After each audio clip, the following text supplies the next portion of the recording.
کیا عورت تراویح کی امامت کر سکتی ہے؟ نہیں کرا سکتی.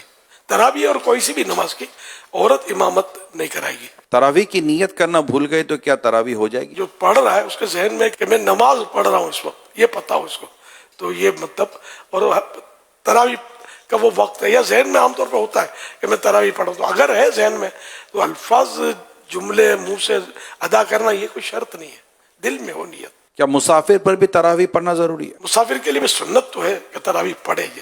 اب تو سفر بہت آسان ہے اسے. کیا تراویح میں ہر 2 رکعت کے بعد جو بیٹھتے ہیں وہ فرض ہے؟ 4 رکعت کے بعد بیٹھنا مستحب ہے، اور نہیں بیٹھا تو کوئی گناہ نہیں ہے.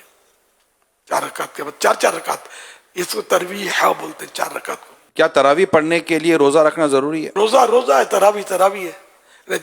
کسی کو کسی عذر کی وجہ سے روزہ قضا کرنے کی اجازت مل بھی گئی، لیکن پھر بھی تراویح اس کے لیے باقی ہے، جو سنت موقع ہے اور وہ ادا کرنے کی طاقت ہے، اور کوئی یہاں بھی رکاوٹ ایسی نہیں ہے، تو تراویح تو اس کو پڑھنی ہے.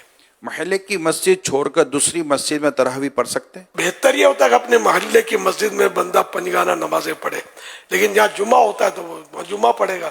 تو اگر تراویح اس طرح کسی اور مسجد میں جا کے پڑھے تو کوئی گناہ نہیں ہے. عشاء کی نماز سے پہلے تراویح پڑھ لی تو کیا ہو جائے گی؟ عشاء کے فرض کے بعد ہی تراویح کا ٹائم شروع ہوگا، اس سے پہلے نہیں ہوگی. عشاء کی جماعت مسجد میں ہو گئی تو کیا وہ تراویح کی جماعت پڑھ سکتا ہے؟ مسئلہ یہ ہے کہ عشاء کے فرض نہیں ملے تو تراویح تو پڑھ سکتا ہے با جماعت.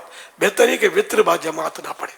عشاء کے فرض تو میرے پڑھنے ہوں تو انڈرسٹوڈ ہے، تو ابھی عرض کیا کہ عشاء کے فرضوں کے بعد ہی تراویح کا وقت شروع ہوتا ہے. کیا وطر کے بعد تراویح پڑھ سکتے ہیں؟ پڑھ سکتے ہیں. کیا نابالغ بچے کے پیچھے تراویح پڑھی جا سکتی ہے؟ نابالغ صرف نابالغوں کی امامت کر سکتا ہے، بالغ اس کے پیچھے پڑے گا تو بالغ کی نہیں ہوگی. تراویح کا آخری وقت کب تک ہے؟ صبح صادق تک، جب روزہ بند ہوتا ہے نا، سحری کا ٹائم ختم ہوتا ہے، اس وقت تک تراویح کا ٹائم بھی ہوتا ہے. دعائے تراویح یاد نہ ہو تو وہ کیا کرے؟ دعائے تراویح یاد ہو تو پڑھے اچھا ہے، نہیں پڑھتا کوئی گناہ نہیں ہے، درود شریف پڑھے اس وقت، کوئی بھی ذکر و اذکار کرے. پھر فرض چپ بھی بیٹھا ہے تب بھی کوئی گناہ نہیں ہے اس پر.